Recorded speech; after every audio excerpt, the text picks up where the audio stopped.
Okay. Hello, everyone. Welcome to today's episode.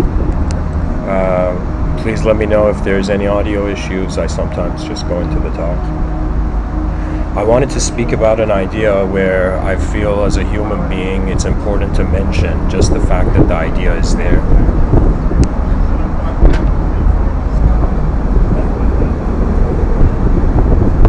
For some time, I have been under the impression that the soul, this idea of the soul, first of all, it's just weird how the idea just exists in our minds. The concept is there. But what is the nature of it? What is it? And can it be spoken about? The first thing that I would say is that it cannot be spoken about, and my attempts at speaking about it are not in any sort an absolute explanation of it, but it is just ideas, and because we're creatures that can communicate, I find that it's important to share the communication. For me, ideas don't develop. I mean, sometimes in my inner realms I get a vision of things, but sometimes I get clues of things that are happening, and eventually they build up to a recognition of something that is there. In the subtitle, I have written Paradox of Pantheistic Evolution. And in order for me to speak about this idea of the highway of souls behind the sensory veil, I need to speak about, in some sense, pantheism and what that idea suggests. And in some sense, what is this veil?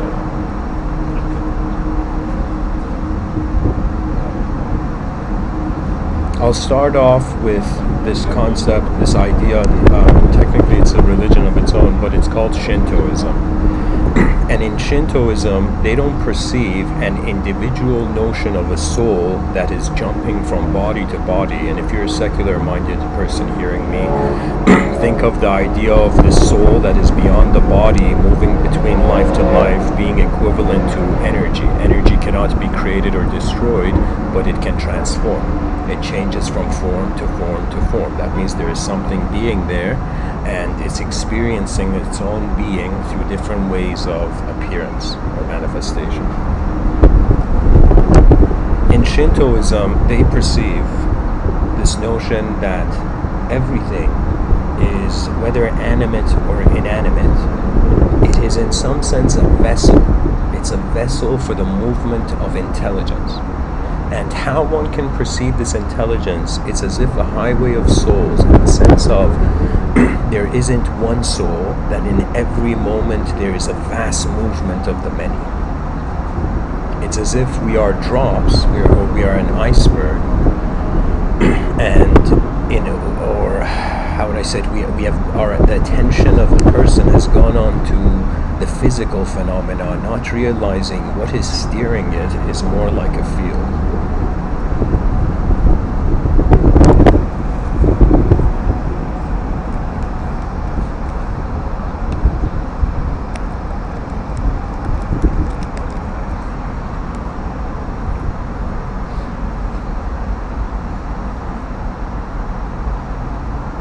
I want to read something for you.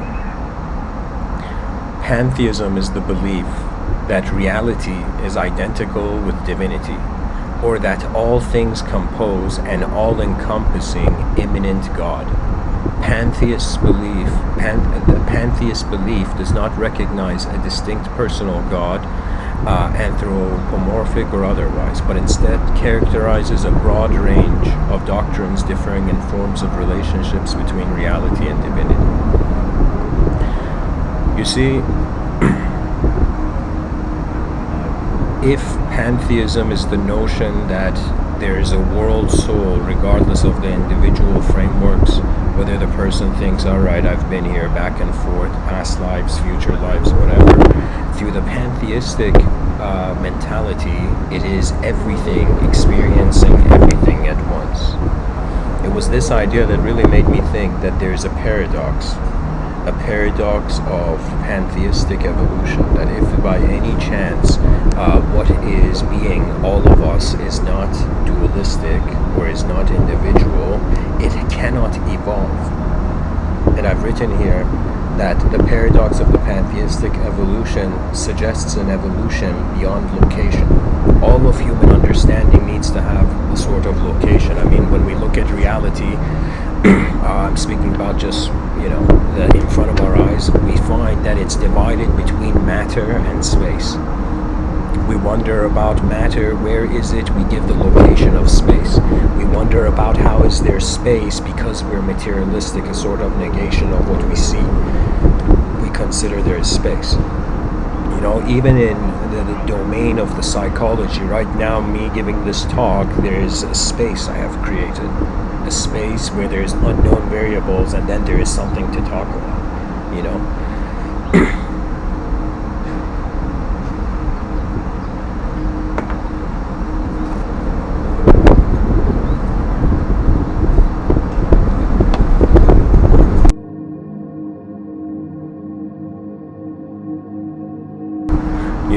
I've had two inner realm experiences. You can call them as spontaneous visualizations that arrived without the thought of the person trying to visualize them, But one was a dream when I had very young. I remember being a very young kid, and my grandmother's backyard had a swimming pool. And I have a twin brother, and I remember me and my twin brother would go, we were very young, maybe we were like 9 years old, and my cousin was there too, and I remember in one dream, one night when I was young, I had a dream of that swimming pool, which was just a swimming pool with water in it only. In my mind, I envisioned so many fish being in that swimming pool, and it was a scary dream because I was in the swimming pool as there was a lot of fish moving. Another moment I had an experience in my inner realms, the second one I would say, was that, you see, in front of our eyes, we are one embodiment, and we're an embodiment that is slowly progressing. But behind the eyes of the person,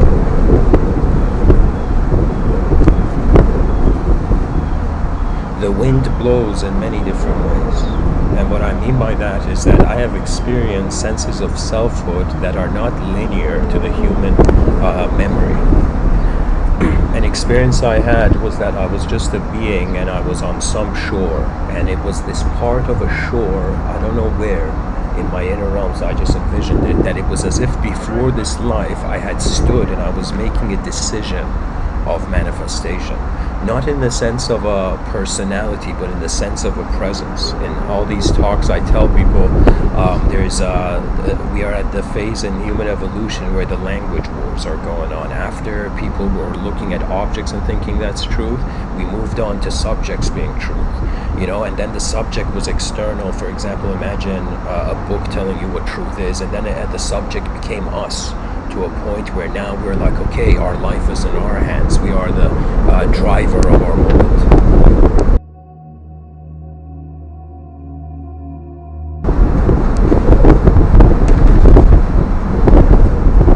The experience I had was, in some sense, me standing on some shore, but not the me that is here now. And it was as if that was a sort of terminal, a position where various beings would come and stand and then in an instant make a decision of manifestation. This idea that we are not alone behind our eyes, that in front of our eyes we move in the world, but behind our eyes the world moves. It's as if the world is moving in us. Similar to that, even that dream I had in childhood where I was in this swimming pool with lots of fish moving at the same time. I feel something like this is going on. I feel that we are like, let me use this metaphor, we're like fish under the water, and there's not only bigger fish, there is not even, like, imagine a small fish beside a whale. The fish doesn't even have an idea this is a whale. It feels it's just an object. But the idea of what I'm trying to say is that in the ocean there are currents. There are currents that can move the fish. You know, there's other kinds of fish, there's other kinds of creatures in the realm. In front of our eyes, there's, what was it, the number was like 8.14 million types of species on this planet, and that's like 20% and 80% of it hasn't even been, you know, looked into. So we find ourselves in a world where there's so many different types of creatures, and that's an objective difference. But if we think about different types of movements, you know, one can say that the soul is the moving force. If a person was just standing like a statue and wasn't even moving at all, you know, it's as if like it's very hard to say if it has this. I mean, in Shintoism, they believe that the soul is it's like it's another dimension, you know.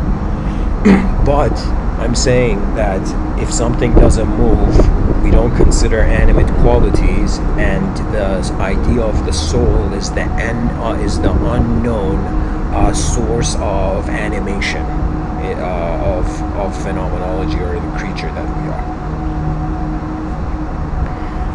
There has been moments where not only getting clues from Vedic thought, like where they talk about, in some sense, there's an Atman, and then there is the Parabrahman.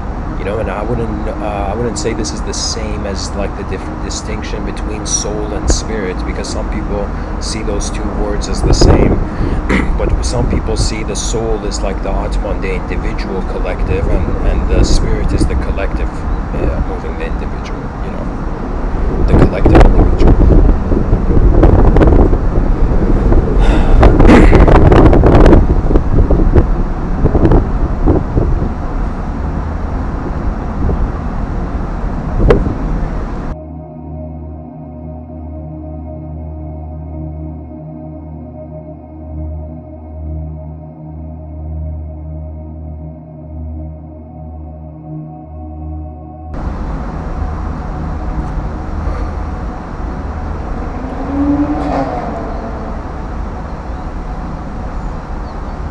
The idea of us being an individual activity in the cosmos, and this taking place unconsciously, where at first the creature, I mean, this is the I would say secular evolutionary view.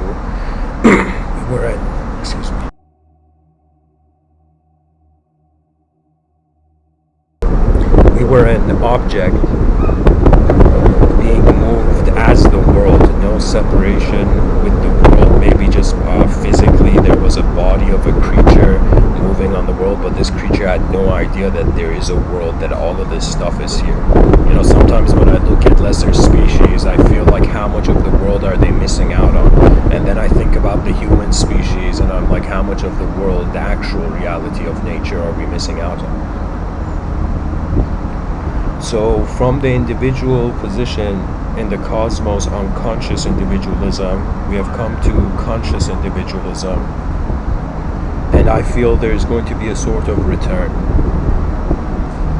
A return where there is just like a person, I mean, let's take the idea of that there's a mind and you go on living throughout the day, and so many different ideas of yourself may arise, you know, maybe in like 10 to 20 minutes of walking, there is,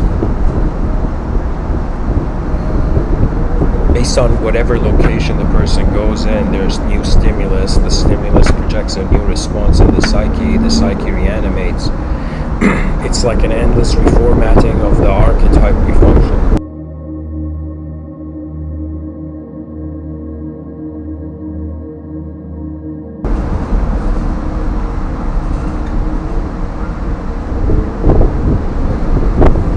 An individual lives an individual life. We experience the body, been there, done that. We experience an individual moment, an instance of our individualism in thought behind our eyes, in the inner realms. And once we're content with that, it goes towards multiplicity. So just like how there were few human beings, they multiplied, the idea of being a human being may potentially multiply. as we go and step more towards a future where it's not like people are living in the world, it's like the world is alive and people are a part of that expression. The notion of pantheism renders individual soulhood as void. What that means is like, if you look at it from the religious mentality, the religious person has an aspect, a component of God, for example. The religious person has a soul, but the religious person isn't God, and the idea of God is kept as the inconceivable.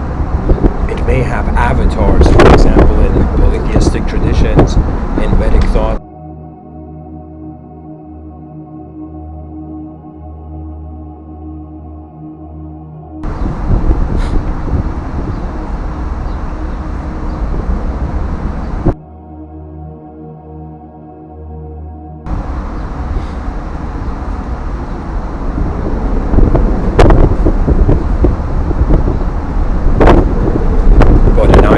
An iceberg that is melting is really the ocean.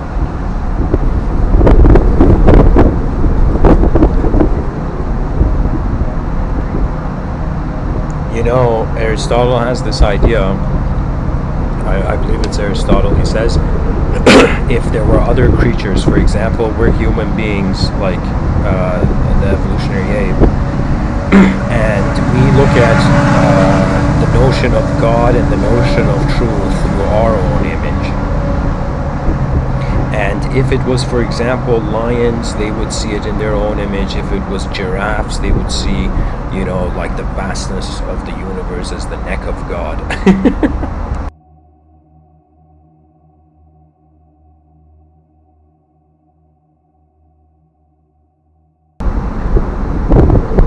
So I'm thinking that right now we are individual, so people are attempting to have an individual notion of God, as if God is the great universal personality or the great universal will.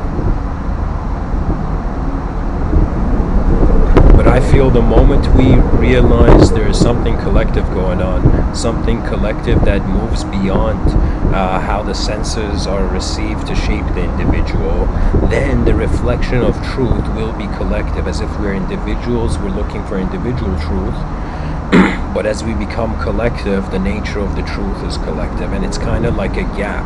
You know, it's as if like there's a separation between the created and the creator. And the more we go towards the pantheistic mentality, or we discover that there is a field of intelligence at work, the absence of identification with the particle moving in the field means you are the field. So in a pantheistic reality, there is no such thing as evolution, and there is no such thing as time. In some sense, there is pure being, a pure, imagine just universal potential. And this universal potential, as it animates, it localizes. So when I say there is a highway of souls, that, like, this whole episode is me attempting commentary on this idea. This highway of souls that is behind the eyes could be in the phase of an individual going towards a collective. But those who remember the collective, there is no highway of souls, there is just being without discrimination of any sort.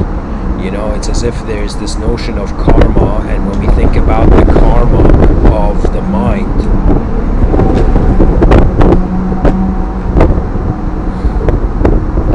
guys, I think I need to ask the wind gods to calm down a little.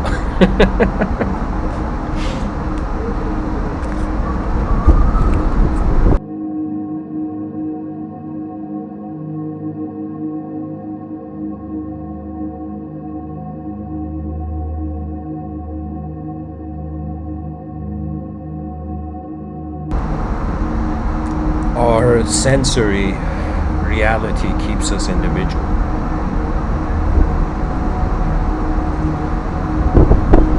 Some part of me, I don't have any physical context to this, but I could just tell you that there's a part of me that has remembered my own sight attributelessly There's been times, sometimes in deep sleep, I shouldn't say deep sleep, but sometimes, I don't know, it's like I have even wondered in dream states, who is it that's looking? And what tends to happen is that the dream becomes a screen, and the moment you notice the screen, all your emotions disconnect from the dream. So a person could be having a nightmare, a person could be having the most, it's like the fantasy of their own choosing in their dream state, but the moment you realize that which is seeing it is not it, then there comes this strange, I would say, stillness of perception, where it's like the being is just being regardless of whatever is being done. For the first time, we are not the doer. We are the space where doership is taking place. I have experienced different, I shouldn't say embodiments as if it's like there's a personality, but I have experienced in the inner realms movement as sight, and I have seen, I would say, not a shape to myself, but a light to myself. This light is not, think of it as, it's very strange to say, but as a sort of shapeless light. Usually the whole point of like how we know there is light is because it makes contact with something, and the phenomenology becomes the container for the light's meaning,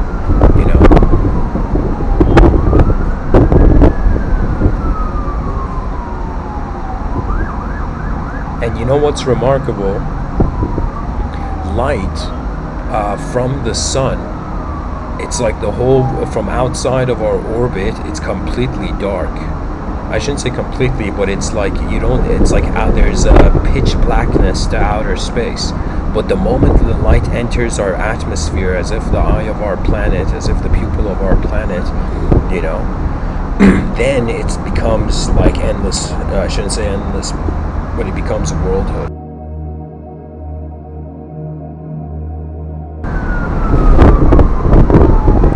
There's so many people, this was very astonishing to me when I noticed the New Age community, that human psychology has reached a point where I feel it's becoming too fast. The mind is moving faster than the body to such a degree that it is not enough to just have physical representations of reality. It's as if like the militant atheists were wondering, we've talked about the voidness of religion. Why are people still going towards religion? And let me tell you why. As long as we have imagination, we seek the revelations awaiting us in the unknown. It's just the nature of man. It's like because there's an explorative, because we are explorers on some deep level, whatever we find, it's not satisfactory. It's as if the person is like, all right, man, for how long am I going to be this individual soul incarnating here, And then the person's like, wait a minute. The person gets bored with the idea of their own individualism. Eventually, collectivity is established. In the New Age community, people are talking to extraterrestrials, they're talking to angels and demons, they're talking to their higher selves, they're talking to gods,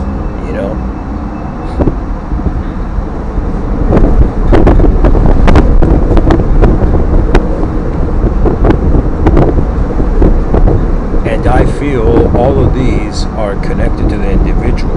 That means when you see yourself as an individual, most likely you're looking for individual truths in the unknown.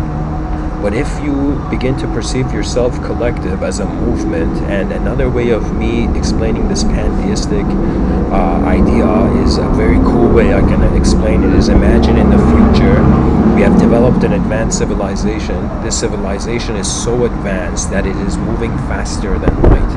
Now imagine like not 8 billion, but like, I don't know, trillions of beings moving faster than the speed of light, to a point that to those beings moving slower than the speed of light, imagine there's going to be a speed limit, speed limit for light.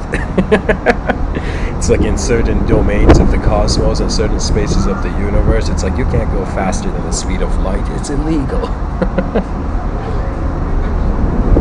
But if the species was moving, was instantaneously able to be conscious of change, and this being even faster than the speed of light, that would technically suggest a sort of highway of souls, regardless of where we are. So it could be that what we consider to be dimensions or higher dimensions are actually faster states of, let's say for now, mind embodiment.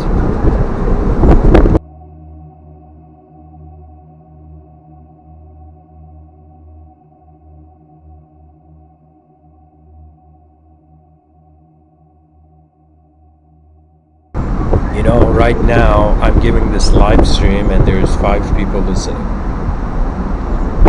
And it's as if one moment is shared by 5 different minds.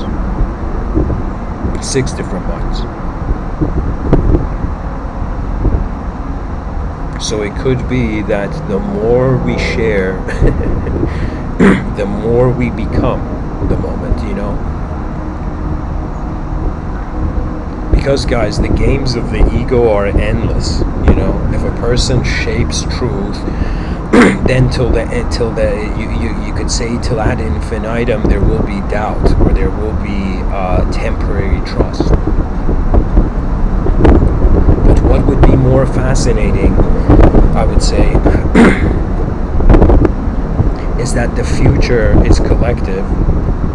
And as we go towards this collective, we transition from our individualhood. And I remember I was saying to someone the other day that even the notion of, and this is, you could say this is Mr. Within's unique side commentary on theology, where that moment where Christ was on the cross, and Christ was in some sense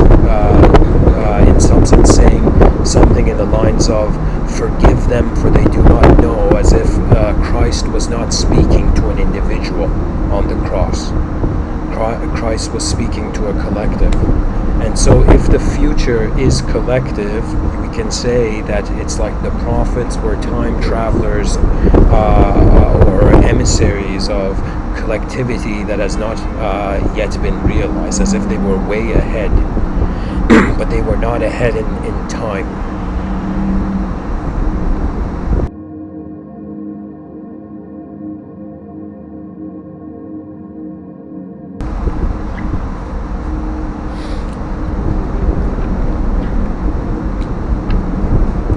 You know, right now, let's take this notion that there is invisible objects, okay? And these invisible objects, they pass through the person, as if, like, imagine waves, like a wave hits the person and it just goes through. I mean, there is impact, but ultimately it goes through. It's as if we were, or maybe a better metaphor is, there was like this X-Men. In the X-Men, there was this girl who she could just go through walls or whatever. Or if something was about to hit her, some giant had thrown something at her, she would immediately turn transparent and the phenomena would move through her. Sometimes I feel that we are multidimensional, and in another dimension there is a subtle body where a lot of phenomenology is passing through. You know, it's as if we feel we have ideas, but it could be that ideas are traveling through us. In my experience, especially in just from the beginning of my life, when I look at it, it's like now I have an ability to talk about it, but when I look at it, it's like there has never been one idea of myself. I've never had one idea, like throughout the years, just thinking I'm just this one person. When it comes to communication, when there's more than one person in the room, of course, the person can, express themselves as an individual with a sort of name. But when I look at my life, I haven't been living thinking of my name, thinking I'm a certain person. It has more been like a first-person point of view, and this first-person point of view attention has been roaming, moving in the realm and in the space-time continuum, and as stuff has moved, it has understood how to move.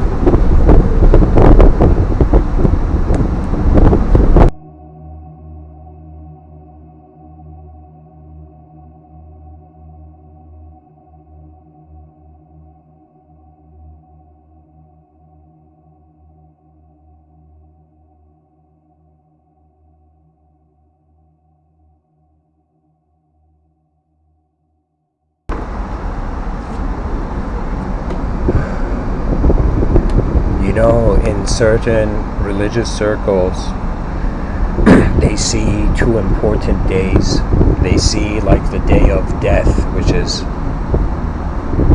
the day of resurrection in monotheistic religion, where, like for example, Buddhists, they believe you reincarnate, but if you speak to someone from the Abrahamic traditions, the person is alive once, and then they die, and then they are resurrected, then they are judged, and then they are invited to heaven or Hades, I shouldn't say invited, they are judged into their throne.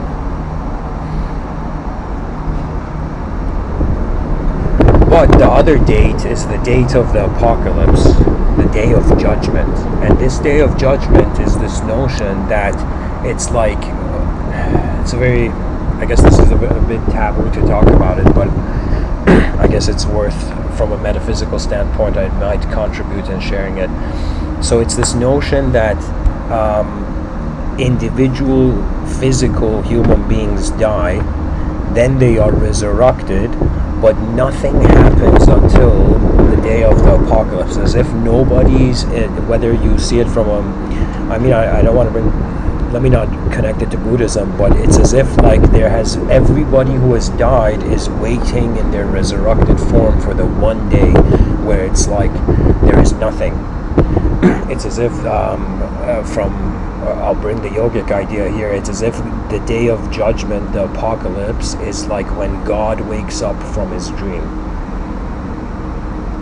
And whatever man was dreaming about is dismissed out of, I would say, life force, out of the attention of, call it divine attention or whatever. One thing we know is that which exists to us, there has to be consciousness simultaneously. In Vedic thought, they speak about Purusha and Prakriti, matter and consciousness, matter and awareness. So it's as if the space is alive and the matter is alive, but the space is alive before the matter, so when the matter dies, it returns to space.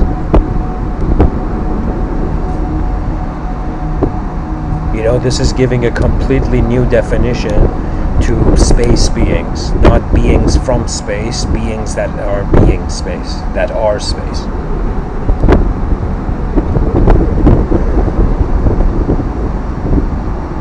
Some people even speak about the Akashic records. From another standpoint, that idea would be like the person has an individual memory. This memory starts from the beginning of your life to the end of your life. Then the person has a universal memory. This universal memory is from the beginning of your existence in the space, in the mind of the universe. It's as if like the same time an individual is existing to itself, the universe is existing to itself. The eyes of the universe are not identifying with just a localized small body. It's as if the micro self is believing in life and death. The macro self cannot die. So it's as if it's like we reach a point where it's not the eyes of man, it's the eyes of the universe staring at itself. Where the individual activity and the collective activity are rendered inseparable experientially. So moments where the individual accesses their universal memory, this is where I would say creativity goes to another dimension. Like all the abstraction and if we think people have imaginations on earth that are incredible, it's like this is I would say when it comes to universal memory, the person can envision different things, and it appears to them in different ways, And something very important is that in all memories, the nature of a memory is that we cannot stay in it forever. As if it's like memories are like Airbnbs,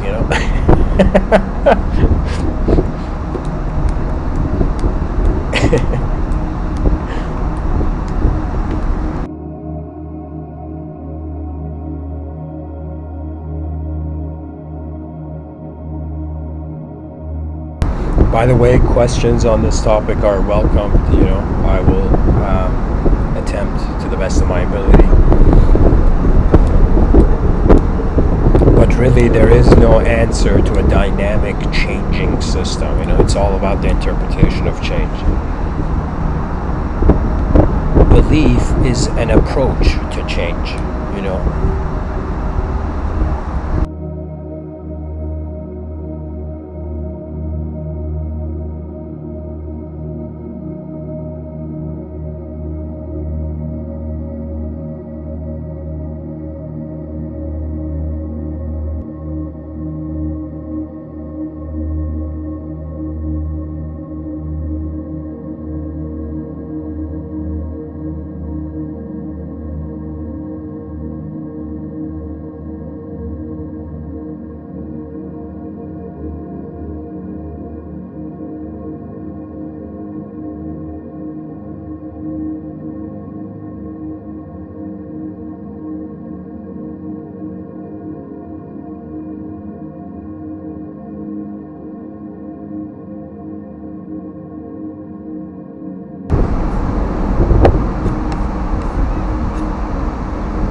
I find that beyond the universal memory is what they considered as the timeless self. So your body is in the domain of the world's, it's like part of the world's programming. The mind is part of the universe's programming, and the soul is prior to time, which are concepts that the mind generates. What's fascinating? If somebody is a solipsist where they think their attention is the only thing that exists, that's technically a denomination of pantheism. Pantheistic thought. It's all about the game of individuals. In front of our eyes, there is no choice, really. There is a choice, but if a person stops being individual in front of their eyes, and they don't honor their outer realms, there's consequences. Thinking you're eternal in the outer realms could be ignorance of survival, the responsibility for survival, but feeling in some sense you are a presence, an attributeless presence. I'm that guy saying, hey, this whole time we as people have been saying we have bodies, and these bodies are moving with minds, and we have been so stuck on having a physical explanation on phenomena, but the thing that is doing the explanation, the thing that is believing or disbelieving, is not physical. It's as if some people are like, hey man, the idea of God doesn't exist. Then if the idea of God doesn't exist, then the idea of man cannot exist too, because they're in the same state being accessed in some sense. That means it's all a sort of subjective projection that is moving the objectivity, or is finding meaning in the objectivity. So it's like subject, object, subject, rather than object, subject, object. This is pretty much the distinction between the immaterialist and the materialist. When I think about my body, it has a shape. Because it has a shape, this shape at some point in reality will be dismissed. It will transition. But when I think about my mind has not had a shape. My mind has not had a container. You see, my mind is more like a screen overlaid upon reality.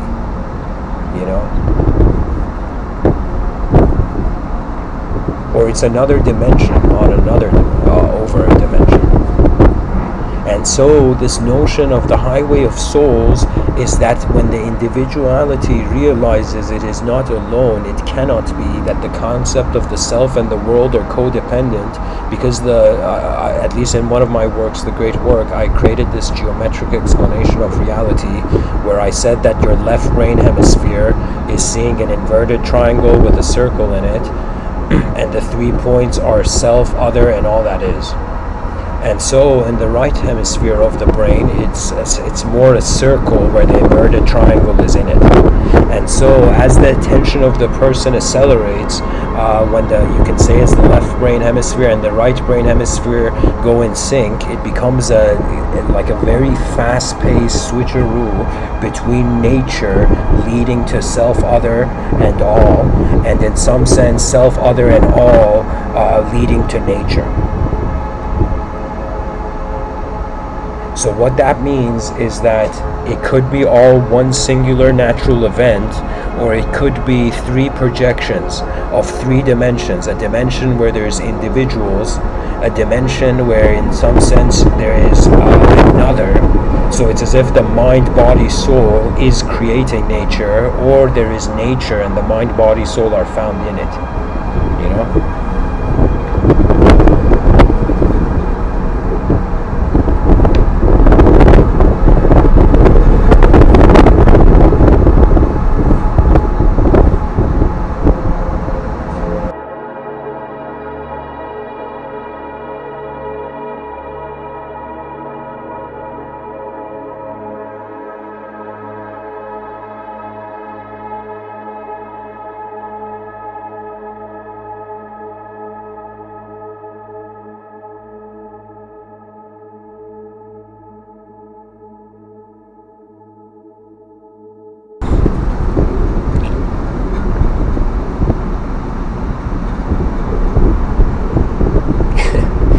You know, I was just thinking that in 2013 I was like the most Tibetan Buddhist Persian guy. I was into New Age ideology, and I didn't acknowledge a face, but I did acknowledge that there was something else in the moment, another sort of intelligence that surpassed the physical.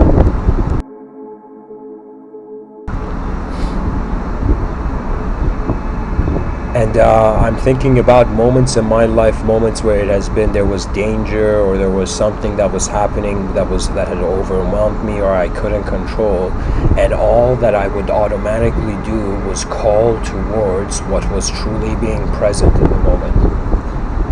Whether it was a creator archetype, whether it was an interdimensional archetype.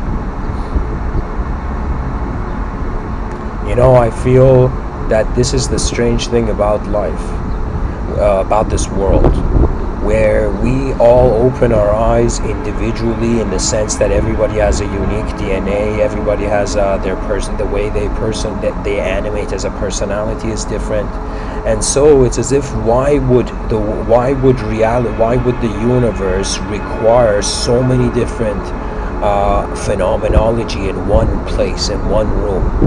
You know, as if in one existential room there is countless experiences being had, and we wonder about why, you know, and it's as if like drops of water that haven't realized the moment they come to their true presence. It's an oceanic experience, you know, and this is a very, like, I could totally see people in the chat section, you know, disagreeing with me on this, because it's such a intense idea that we have lived under the impression of an individual, realizing that the journey's end is actually collective, and that's the only way there can be no death. So in some sense, here's the hilarious thing. Beyond individualism, you cannot die. In individualism, you have no choice. The definition of the individual is coming from its beginning and ending. You know, it's as if, imagine like life was like a video game. The person has lived like 50 years of life, and suddenly there's a pause, and the person's like, wait a minute, what happened? You know, did I die? Did it finish? And it's just like the video game was on pause. That means there was no completion. And so I feel that it could be that as long as we seek a completion, an ending, then there will be always beginnings. So it has to be a sort of, potentially a sort of realization where it's as if 8 billion individuals midway on their individual journey, they're like, wait a minute, you know, space has no partner. You know, space is literally, sometimes when I think about it, it's like space is you can give it the same qualities that the Abrahamic traditions are giving to God. You know, it's like what is everywhere and within everything and watching everything, space. Do you see? What is inconceivable? You can't use any concept to explain its space.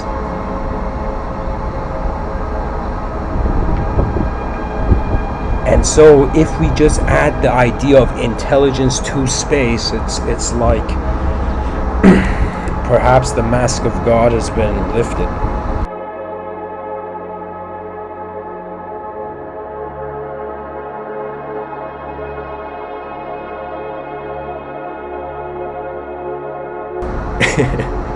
You know, it's like a person, you know, at the edge of their world, and they're like, wait a minute, are you telling me before I die I was the whole thing?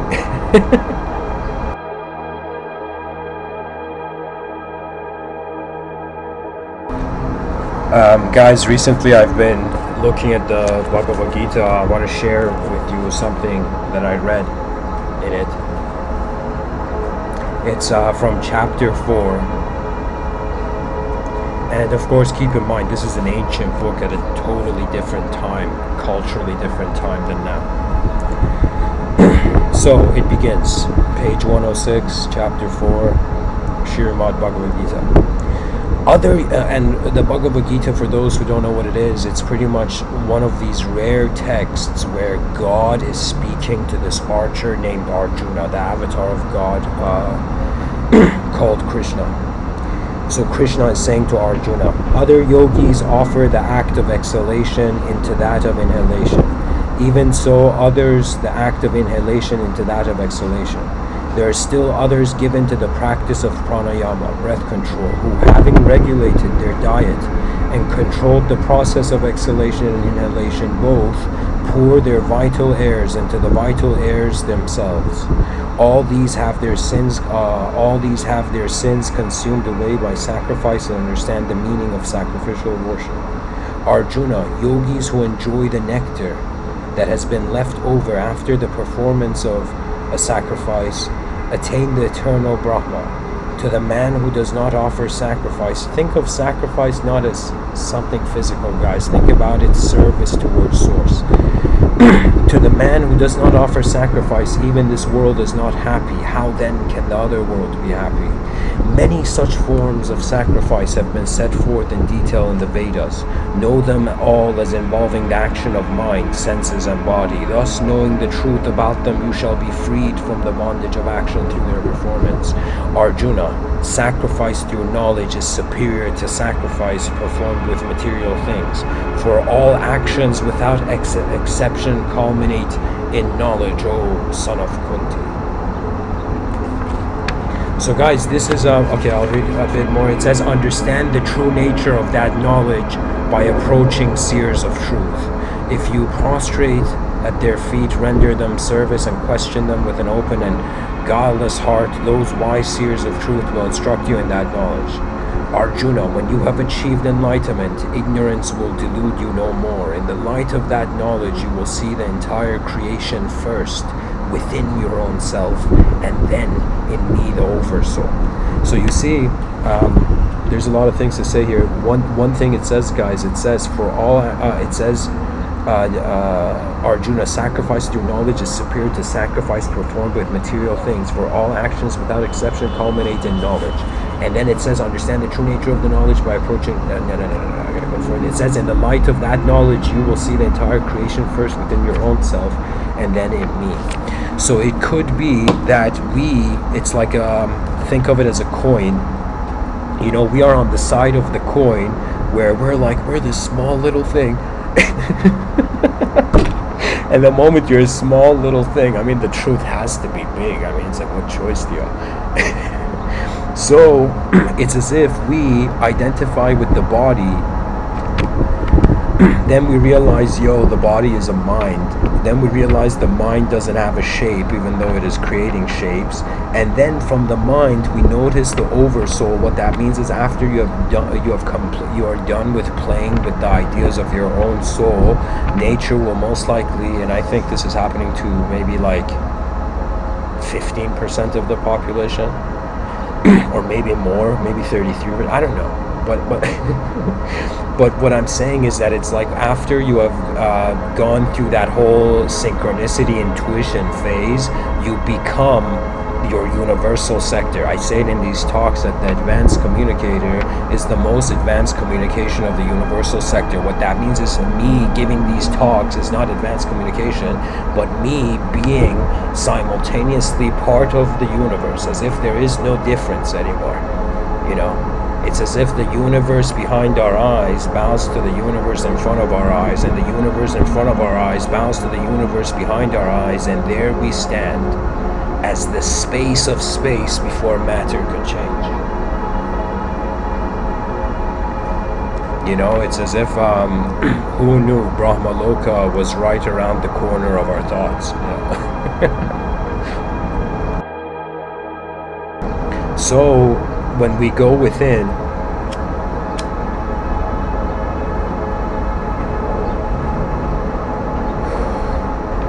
there is no more within or without. You see truth before the world soul gives you agenda. And I'm a person who when I talk about the advanced civilization, that's an agenda of the world soul. And when I say the agenda of the world soul, there is no good and bad after some point. It's as if it's like an onion with multiple layers. In the smallest onion layer, there is good and bad. Or think of it as if it's like there is a singularity, that's the first onion layer. Then there's the second onion layer, which is duality. Then beyond duality is infinity. And then beyond these three-layered onion universe,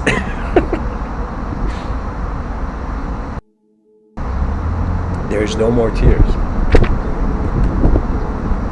It's empty beyond infinity, and it's empty beyond singularity. It is only in the space between where myriad forms are treating as if there's myriad agendas, you know. And of course, keep in mind, guys, I'm talking about metaphysics. What that means is it's that which comes after the physics. So the physics is just there. You know, it's as if like matter is strangely like a universal existence, the concept of existence. In philosophy, the idea of a universal is like the color blue. It's like there is no, it's like what essay can you write to explain the color blue? It just is, right? So from states of just pure being, there are states of impure doing. And it kind of makes sense. I mean, theology makes sense, at least to me, if it is not literal.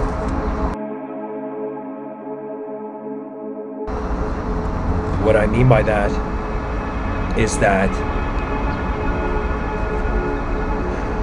if we see a similarity between the idea of God and the idea of space-intelligence,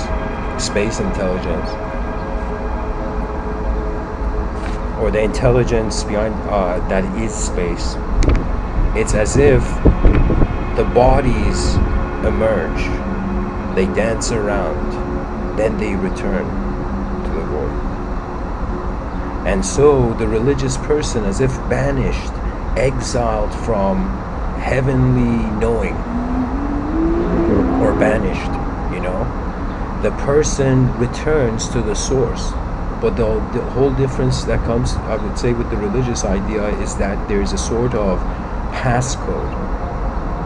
You know, a sort of manner of conduct. You know, it's as if cognitive behavioral psychology is saying, all right, a person has thoughts. All right, these thoughts lead to feelings. All right, these feelings lead to behaviors. All right, these behaviors shape the character, like they are your destination.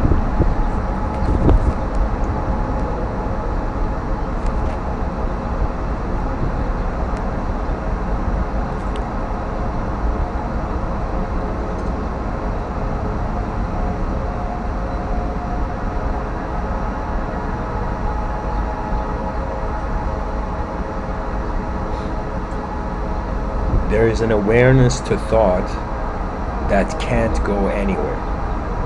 I feel people who become aware of that, they access, as the Bhagavad Gita says, the divine Purusha. That means knowing truth and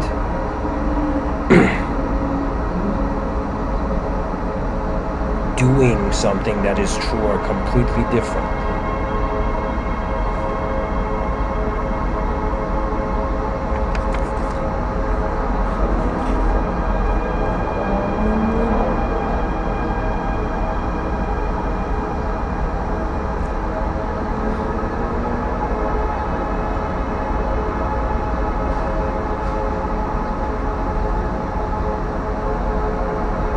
And so it's as if unknown goes to known, goes back to unknown. And I would say if the known, if this notion of the ultimate knowledge is like the peak of a mountain, on the way up towards the mountain, the idea of the highway of souls can become relevant. And as you're coming down from the top of the mountain, I would say the idea of the highway of souls arises. And what it means is that we cannot be alone.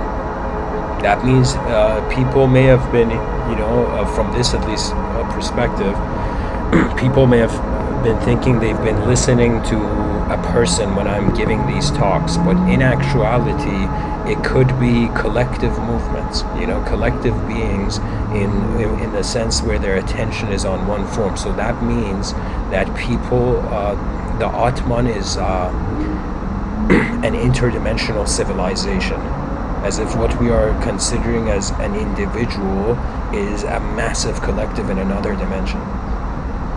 Just like how we have a bunch of cells becoming one body. If we see one body, it's all one.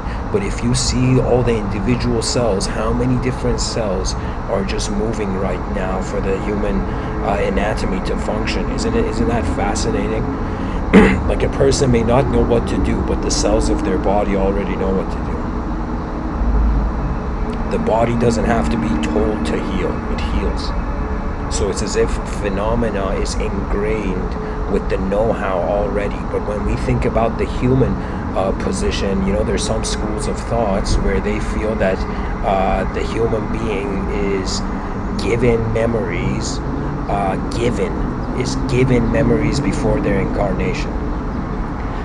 What that means is like even your past lives are not you. They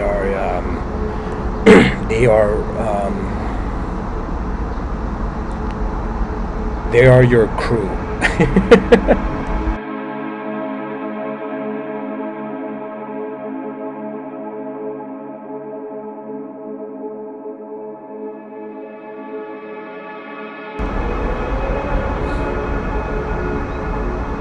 Sometimes I do feel like I'm just a cell, just one cell of humanity. And I feel we're not all connected in the sense that individually, we're all different individually, but it's as if when we trust the space and we work in accordance to that trust from within, then it's as if the cells of the body do not counter. Every part of nature, regardless of belief system, the type of belief or disbelief system, because a disbelief is a belief on a belief.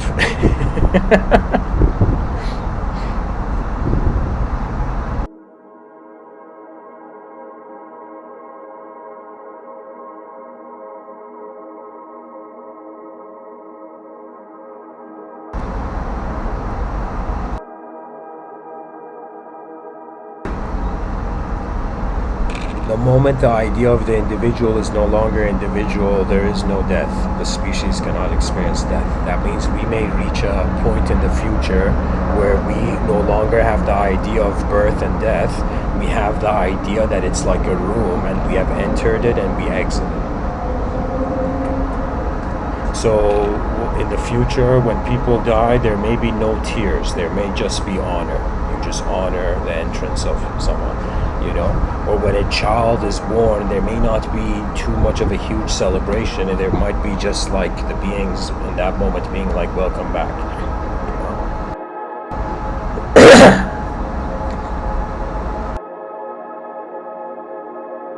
Sorry guys, my throat is still under recovery, but the talks are making me talk,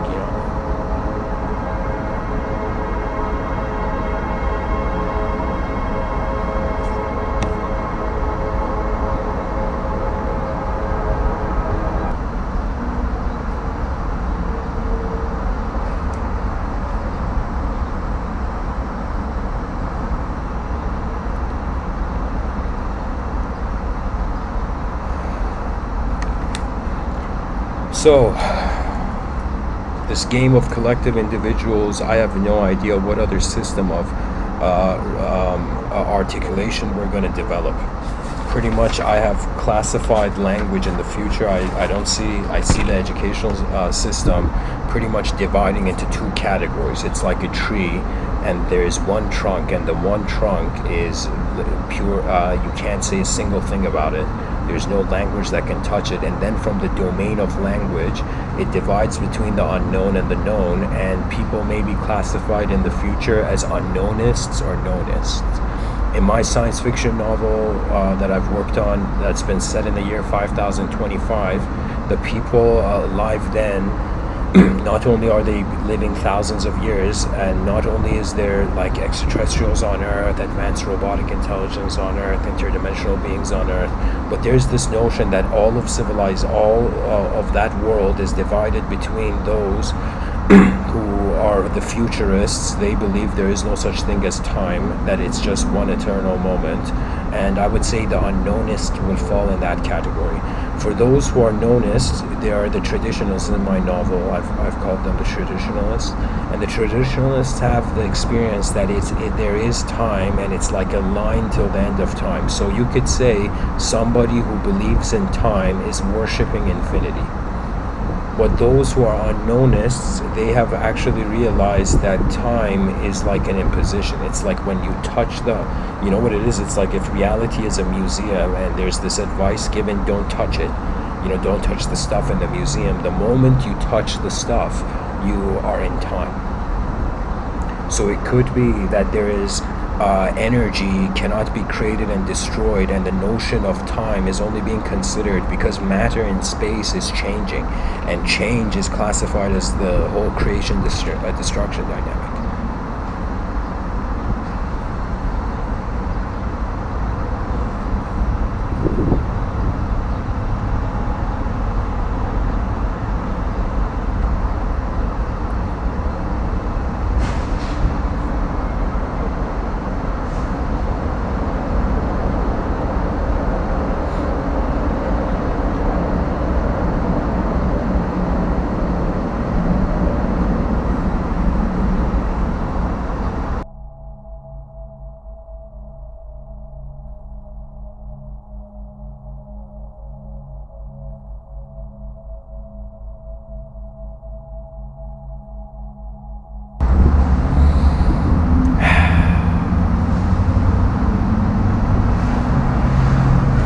It's not like I don't have a future, I don't have a fear of the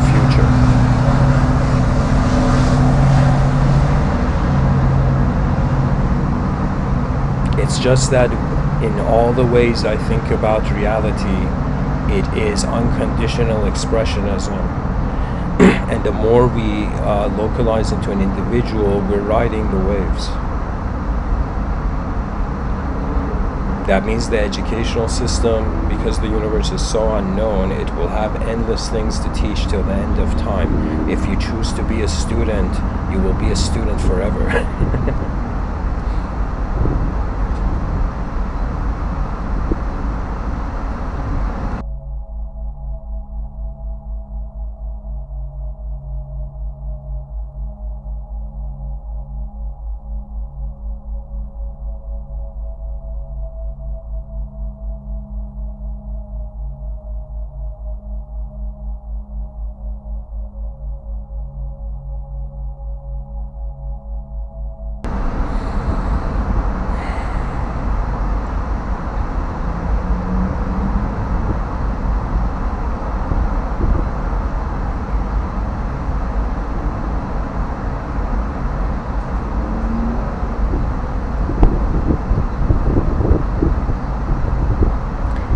If a person accepts their shape, I find that automatically with it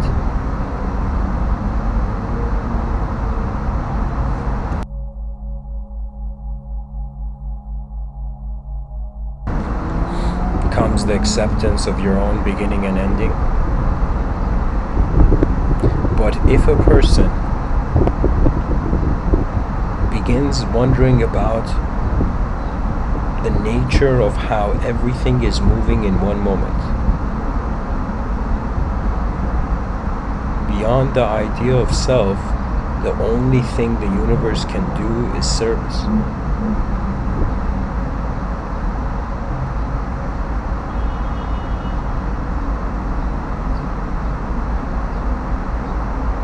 I don't know who will hold the fruits of my words in the future.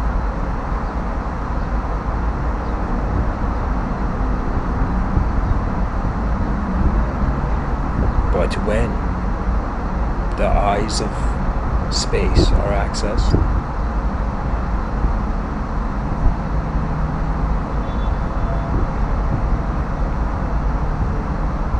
from the watcher of our own life, we become the watcher of all life.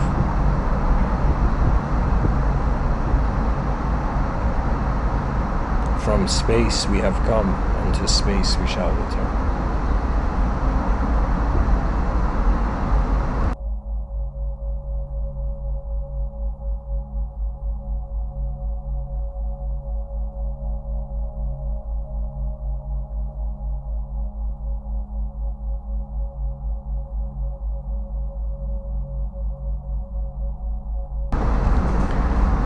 In the chat section, there's a question, it seems.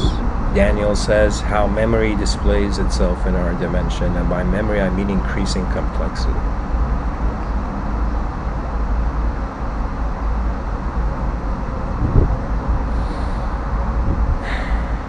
Memories to the individual appear created.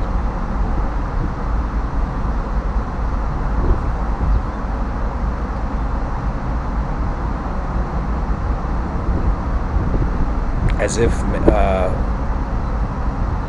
don't know, if we look at the past life notion,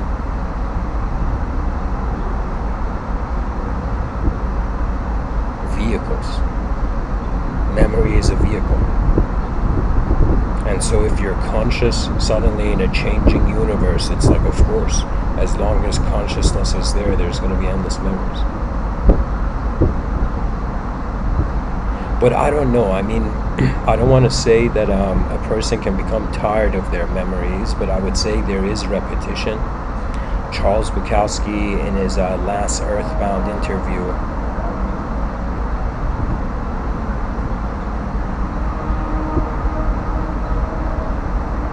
somebody asked him, "Are you afraid of death?"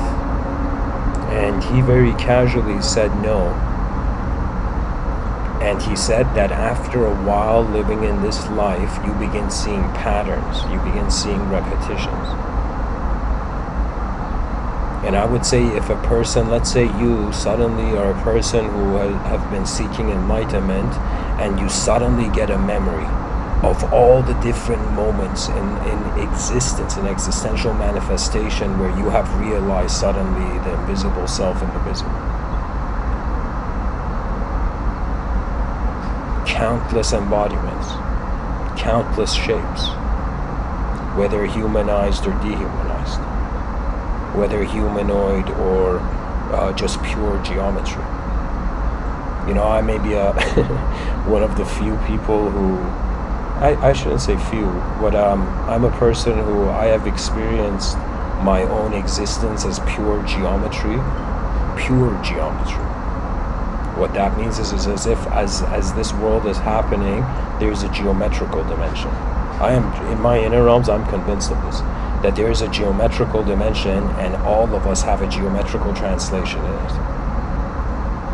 That it is the power, it is a hidden power that makes geometry into the ignorant man,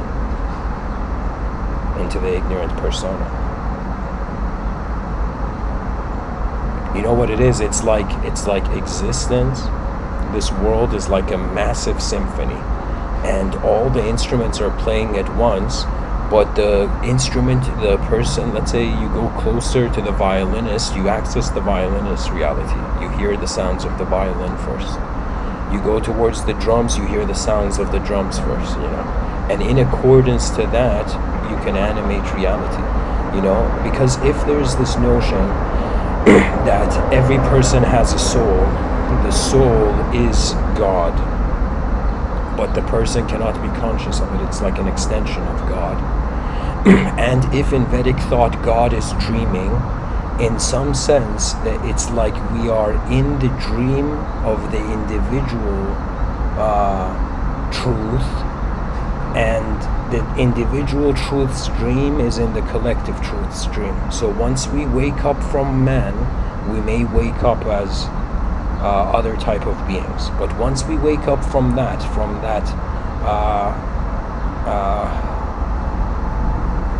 temporary paradise, then it may go completely into the creator dynamic. What I mean by that is that we go from being created to being the creator of existence, to being created in existence to being the creator of it. Attributeless creators.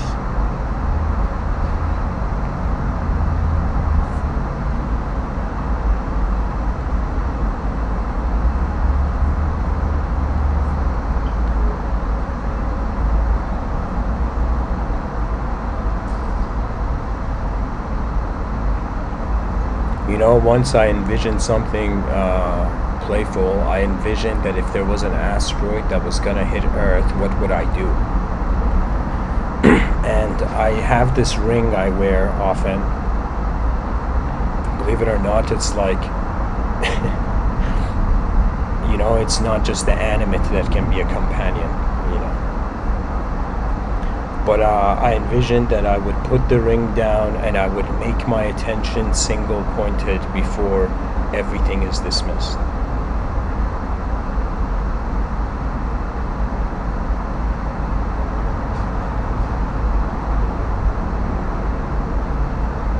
I would say from the shift of the individual memory to the universal memory, not only is there a highway of souls, the person may experience being the world, not just a creature in a world, not just a part of the moment, being the whole moment. That is so the presence of how being is being.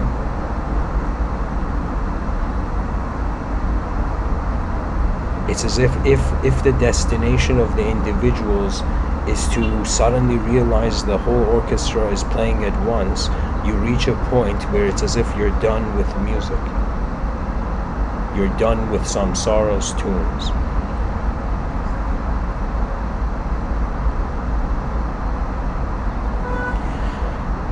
Daniel says, so do you feel like the universe is a progression, expansion, growth, or is that just a human illusion because we're caught in a lower dimension of it?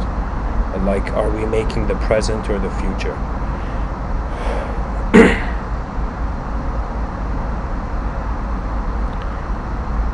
In my personal experience, the future has nowhere to go and it's already here, so we cannot create the future internally. Or the inner witness has no future to go to. There's a timeless component. But in regards to being in time, just like how Plato says time is the moving image of eternity, all of the complexity is arriving in time, is arising in time. So it's as if the same time all this complexity is happening, it could be the authorization of a remembrance that it's like nothing has ever happened here from the beginning. Just like a dream. You know, it's like a person is in their bed, they wake up from the dream and they're like, no way, I was in my bed the whole time, so why was I freaking out in the dream, you know? But of course there is complexity in the outer realms. This is why I use this term outer realm and inner realm, because what other way can we classify it? You know, the mind is not an object, so how can it become complex? How can it be complex or simple, you know?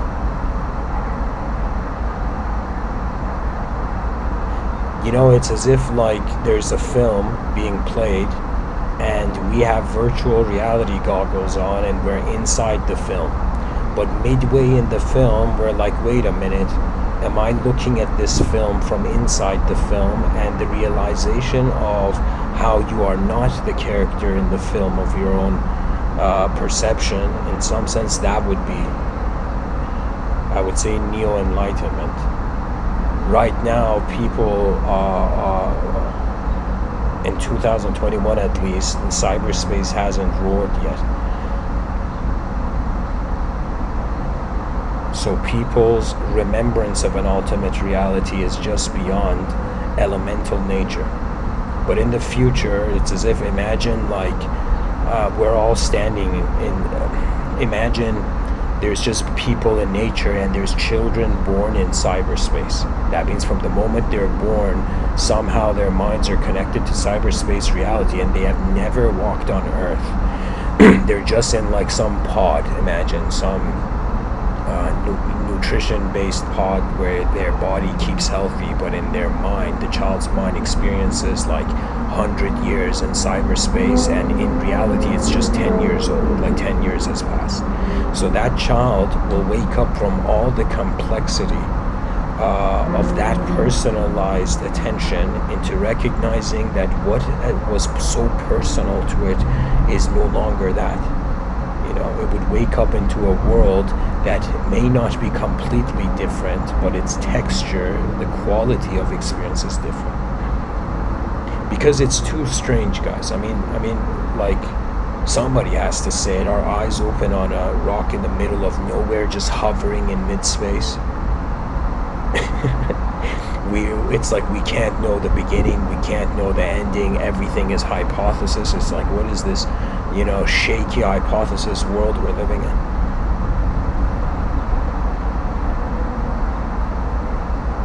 And the mysteries that transcend humanism, this is the challenge, this is the difficulty, because there has been times where I have been in that presence, in that attributeless presence, and you become a watcher of your body, so you don't actually have the motivation to live as a body, right? So if you still want to engage the human experience, going too much towards mysticism will actually disembody you, in the sense of you were never the body. But if a person realizes that nature has nowhere else, not nature, but truth has nowhere else to go, if there is truth, if there is an idea of truth, it has to be here right now. There is no future truth of it, you know.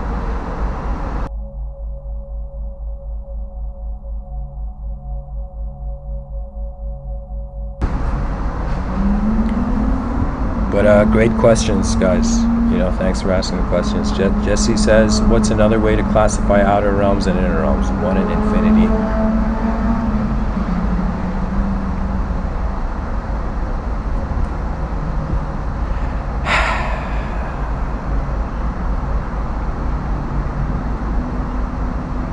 I would say being and doing is a good way of classifying it. The more you actually go towards this idea of your own mind, the more you're just there.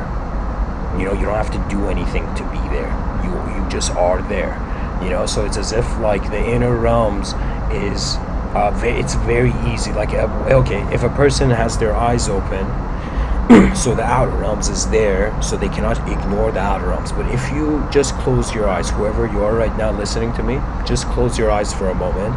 And I want you, okay, let's say you're listening to this from a phone or a laptop or whatever medium you're using to listen to this.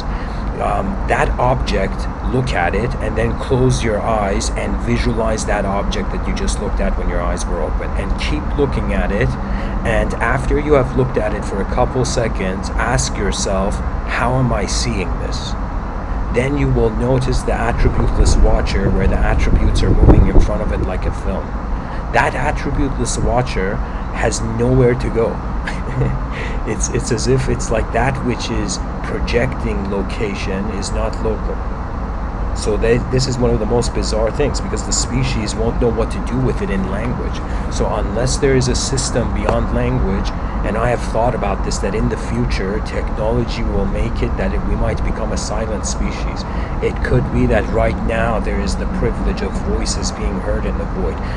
Because we speak and communicate, because there's a transition of information. If we were telepathic, if we were all telepathic and it was truly a pantheistic, on a very conscious level, a pantheistic thing going on, I wouldn't need to say any of these talks. I wouldn't need to give a talk. It's as if every thought I had, the whole species would have.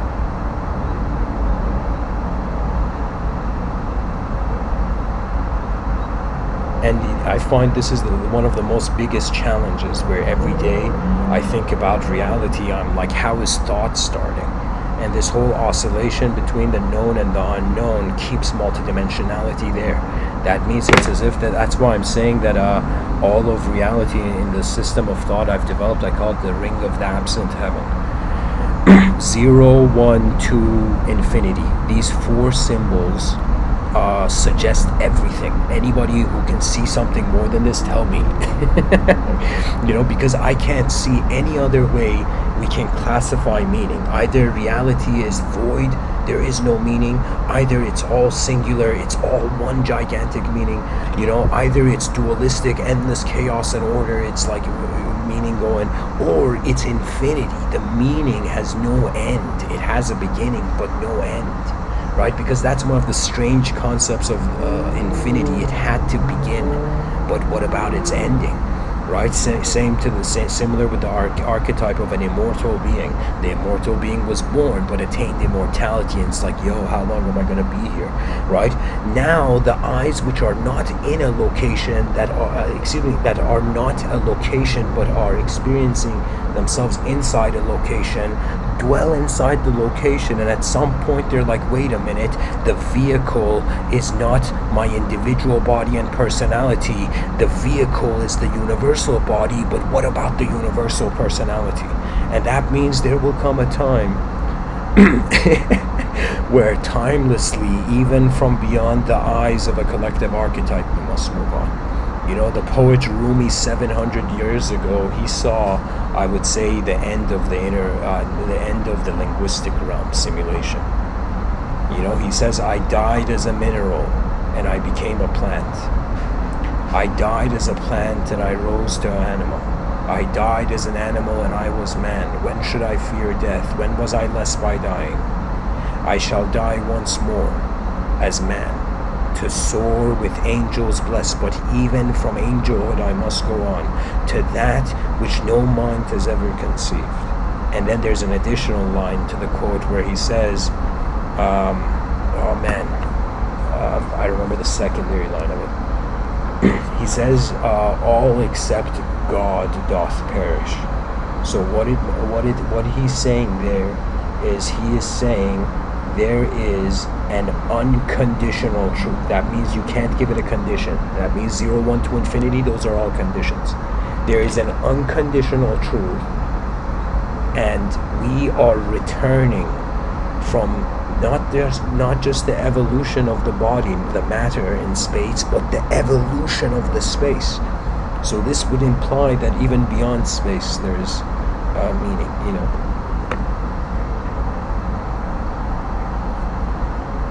Jesse in the chat section says, are you saying we're in a hologram and we are a hologram, a projection of infinity? I'm saying we are a dream inside a dream, but we are an individual dream inside a collective dream. Beyond the collective dream, it is unconditional, which means there is no more learning.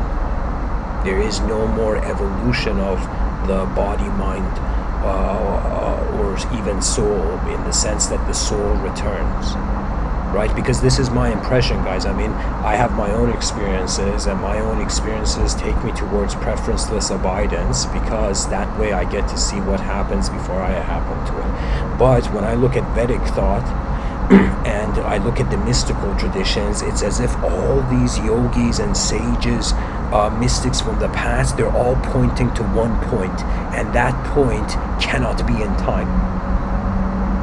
So what it is, it's like a bunch of fish pointing to beyond the water.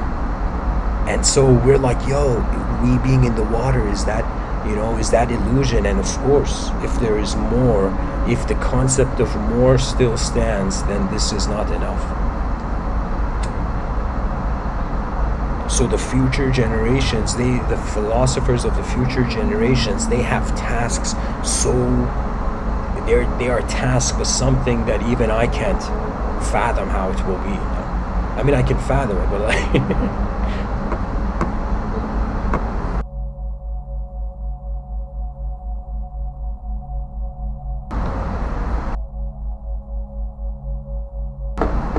So, let me go back to this idea of the highway of souls. What do we do with this idea? You know,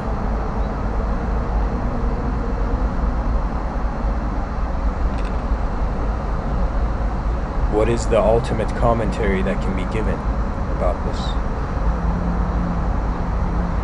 I would say, starting from the individual human personality in current society, first we find contentment. So what that means is human beings stop playing the games of, okay, I'm this kind of person, you're that kind of person, and you know, this is like we surpass that. We graduate from the civil war, the ideological civil war of the species. Once we are content, most likely, or if there is an interdimensional context to the world, we will most likely, in one book I wrote called Cationic Imprints, it was actually a book about extraterrestrial thought, and in that book I talked about the notion of contact. But the notion of contact is not that the extraterrestrials come down or we go up or whatever archetype of a higher dimensional being you want to create. It's not like they come down or we go up. It's more a co-creation through an acknowledgement of truth. So we create a collective contact. So the awareness to the highway of souls is a collective creativity, or it can be said to be that this whole it's like a multidimensional here, and in other dimensions there is so many crowds, there's huge large audiences. It's as if we are like at the center of a stadium and we're like soccer players playing the game of chaos and order, matter and space, and we haven't realized it's a coliseum and the levels of this go up, you know, to a point where it's not just physical.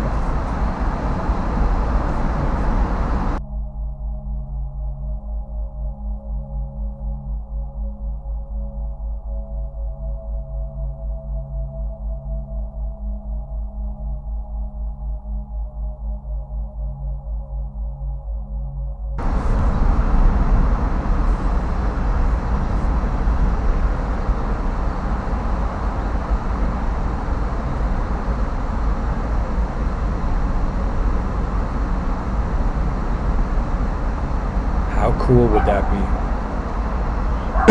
That we have never been alone, but the only way we realize it is when we become the watcher of worlds.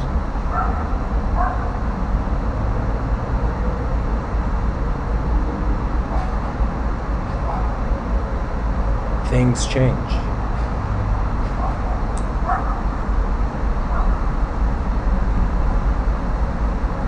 But what has not changed from the beginning of a person's life? That means whoever you are listening to me right now, just wonder from the beginning of your existence in this world. What has been a common denominator in every moment of your life? And it has been awareness to change. That does not change.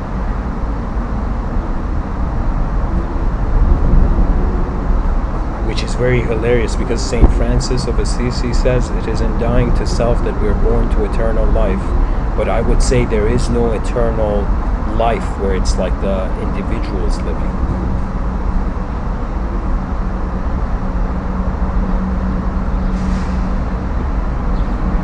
It could be the case that eternity is not human, but there is still endless co-creation.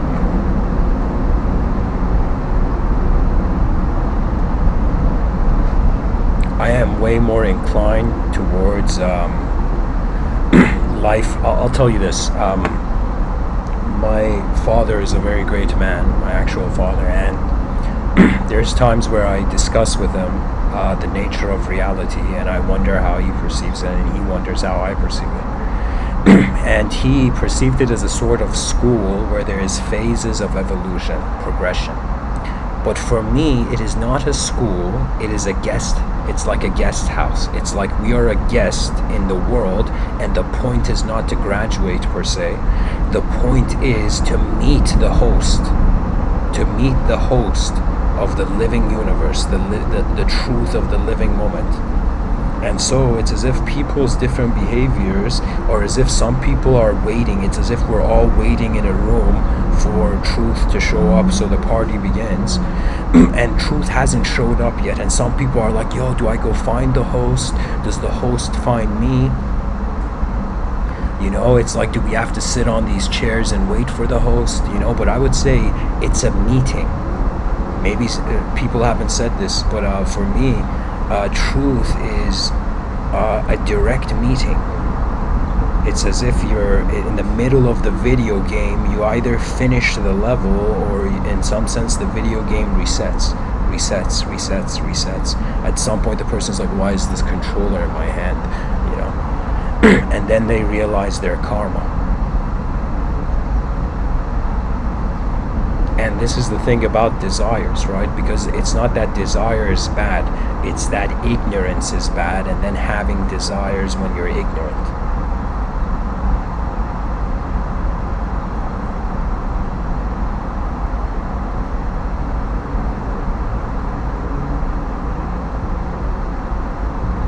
It's like, you know, the person, it's like having the desire of walking is not bad, but if you're walking and you find quicksand, then it's as if, like, if you walk in the quicksand, the desire becomes bad.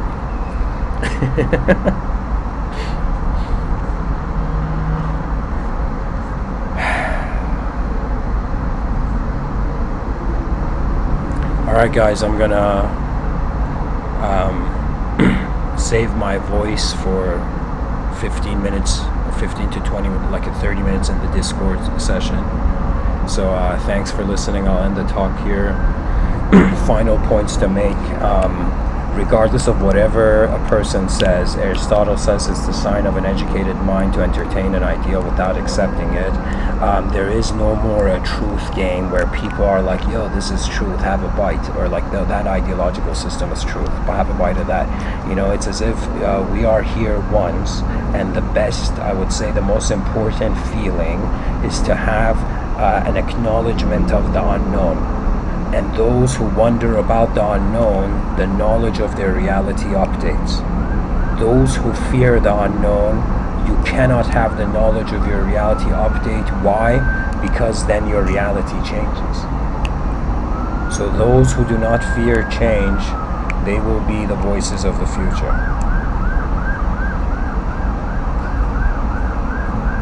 And here's the most remarkable thing. In the middle of this guest house, that metaphor I used, where we're waiting for truth before we exit the room, we realize we are the host, the most goosebump thing. That in the person has been seeking truth. They've been thinking of contacting souls, over souls, you know, higher dimensions. Yeah, you know, it's like heaven to the power of infinity. But then you realize your eyes are waiting for themselves. That means, imagine the person being able to forgive others, and then the person forgives themselves, then the person forgives all the projections of themselves, all their past lives and potential future lives where they can envision in the moment. And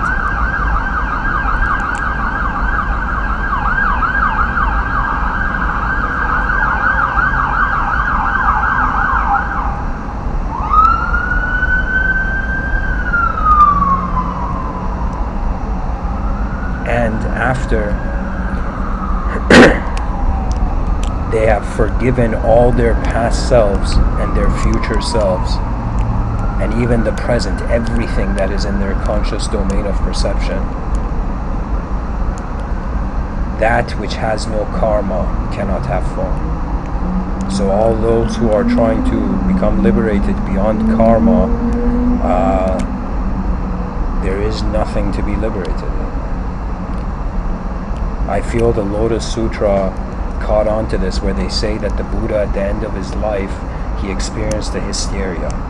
He's freaked out, and his disciples were like, Buddha, you're freaking out now? Like, what's happening? And the Buddha's like, I have been mistaken, you know? We were all enlightened from the beginning.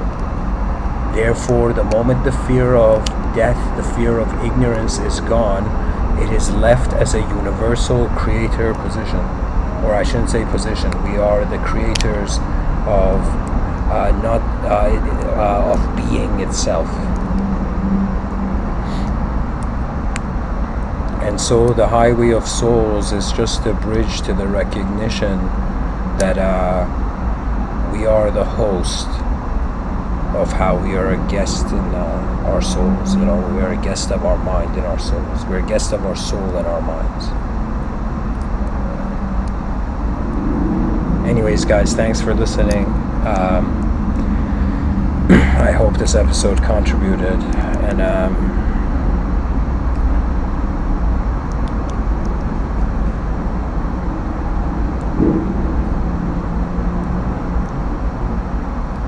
trust the eyes, trust your eyes which hold the world. There's no greater teacher.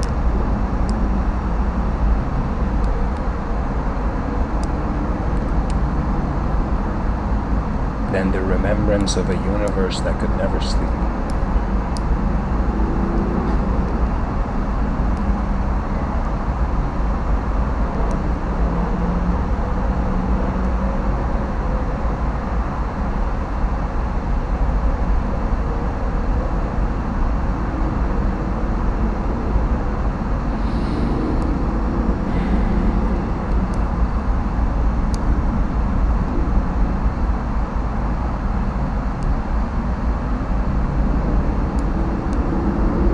And you know, in the Bhagavad Gita, where it was saying, like, it was that passage I read where it was like sacrifice, sacrifice, sacrifice.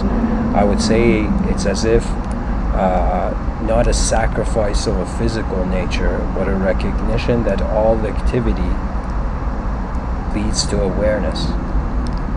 And all that awareness can do is realize whatever condition it finds itself, and whatever way it appears as consciousness, there is an unconditional nature.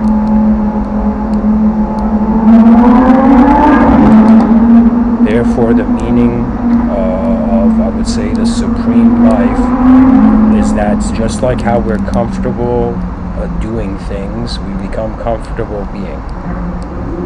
As if we become a universal sector that accepts itself. And then the age of gods and man, that ideological gameplay, it's complete.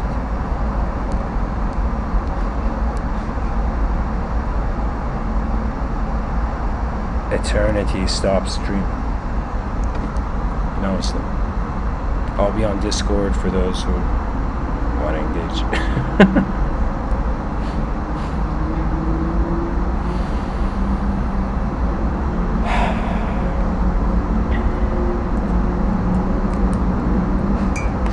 And hopefully my voice would recover, guys. I think this is, I was taking antibiotics like a week ago. I think it's still